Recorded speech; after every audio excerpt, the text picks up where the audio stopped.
There is a very famous question in the halachic world brought by the Beit Yosef.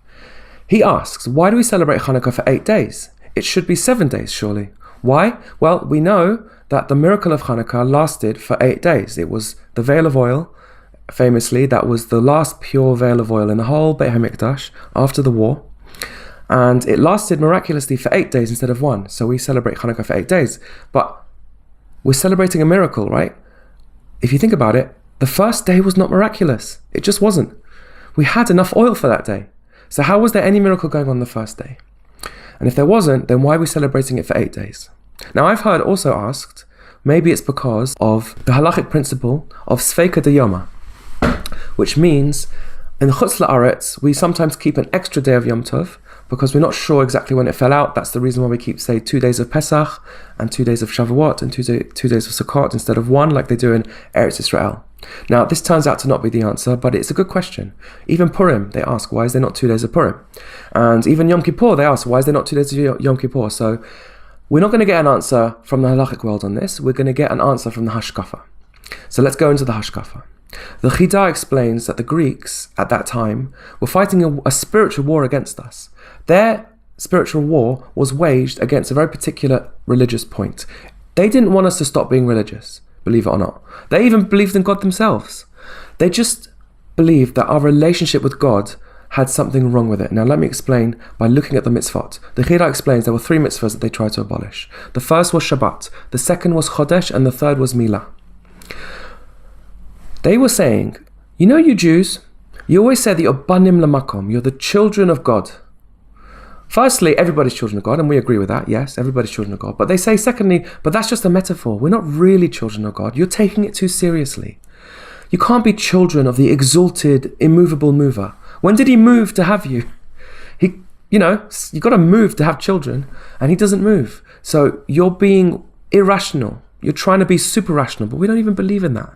So enough now. Take this ox, the Midrash says, take off his horn, write on it, we have no share in the God of Israel.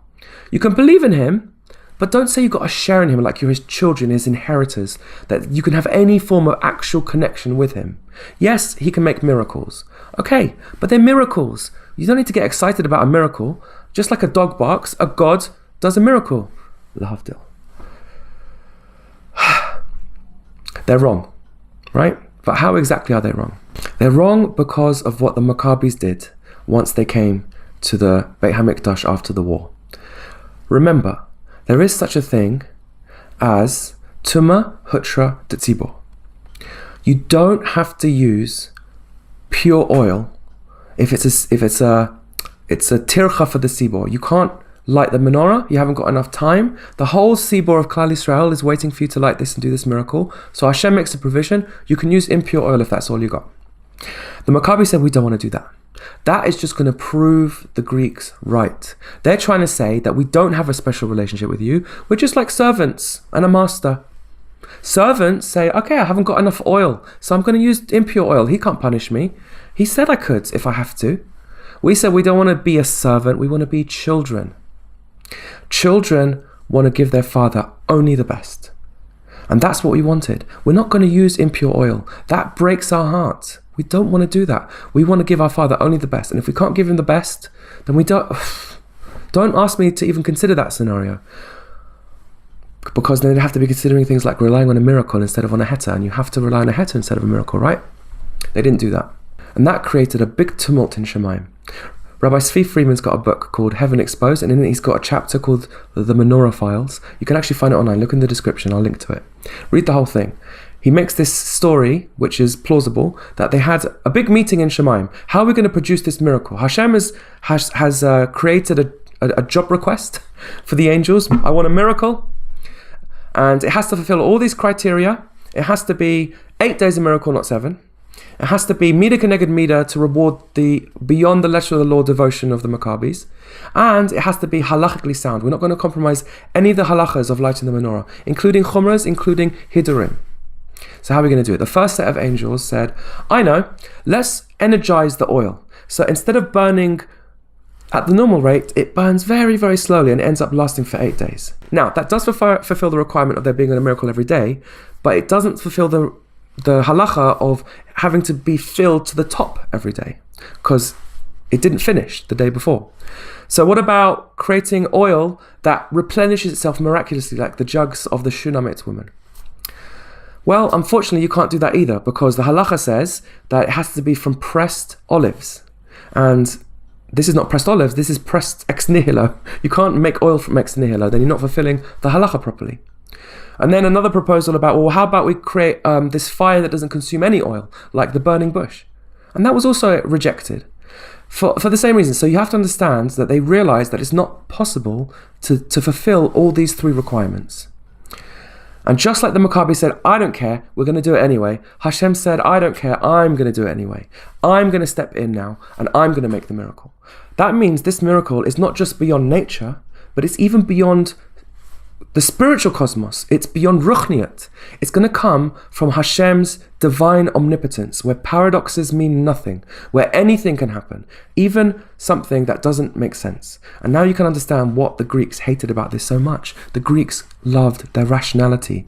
They loved things to make sense. They loved things to be masuda, to be logical. So if you want a God who's miraculous, that makes sense to me. Yes, God makes miracles. If you want a God that's going to make miracles within nature, like the Rambam, I like that too, yeah? The Rambam was very, very well accepted by people who are fans of Greek philosophy.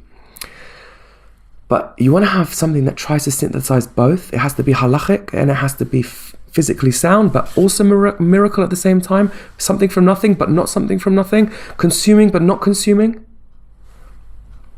That's impossible. We don't want something like that. Just like we don't want you to say that you're really Hashem's children. And Hashem said, no, my relationship with my children goes beyond anything.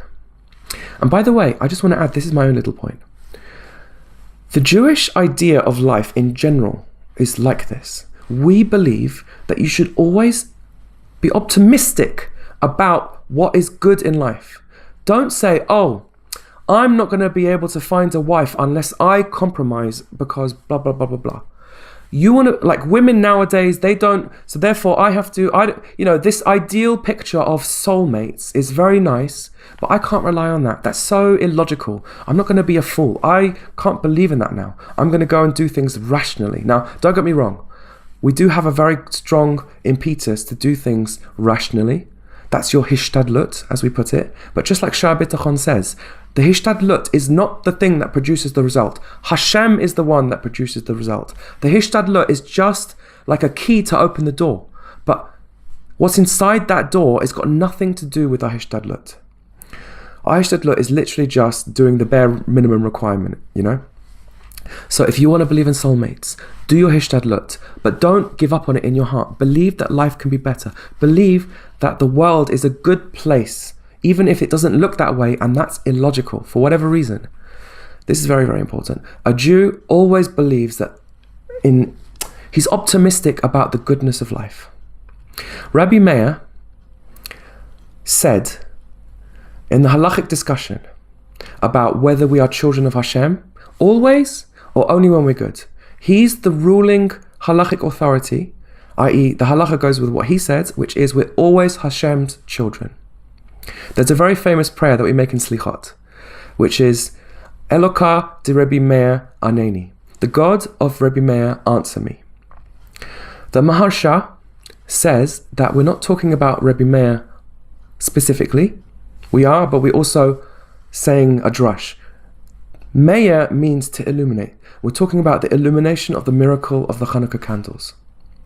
The God of the miracle of the Chanukah candles, the God who can answer me within physics, beyond physics, and beyond everything. All three of those are possible for our God. Because our relationship comes from Him, like Rabbi Meir says, Banim Lamakom, children of Hashem, answer me. Meaning, no matter what the problem is, whether it requires a miracle, whether it doesn't require a miracle, whether it requires, what I want requires a bending of halacha, Hashem can still do it without bending halacha. You can always pray to Hashem for what you need, and that is one of the most important mitzvahs in the whole Torah. There is a specific de'oraita mitzvah that if you have a need, you turn to your Father in heaven. And that is what's called avoda. That is divine service. So yes, we are his servants and we're his children, and there is no paradox. We have both of those qualities in our relationship with him. And so may I give everybody a bracha that their Chanukah should be illuminated with the bright light of the knowledge that the miracles that occur in your life, that will occur in your life, come from your miraculous relationship with Hamakom, with Hashem, as his children. And as paradoxical as that may sound, it is more true than you can possibly imagine. Chag Urim Sameach.